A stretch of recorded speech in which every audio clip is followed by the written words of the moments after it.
цэвэрлэх боломжт нь хоногт 1300-аас 1500 кг хог ирдэг байгаа өдөрт. За тэр дотор болохоор дандаа ихэвчлэн ахуйн хог хаягдал байгаа.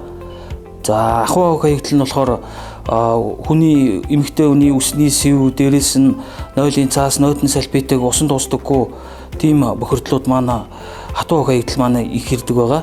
Эдгээр нь болохоор тоног төхөөрөмж болон цаашлаад цэвэрлэлтийн төвшин биологи цэвэрлэгэнд маань сөргөөр нөлөөлж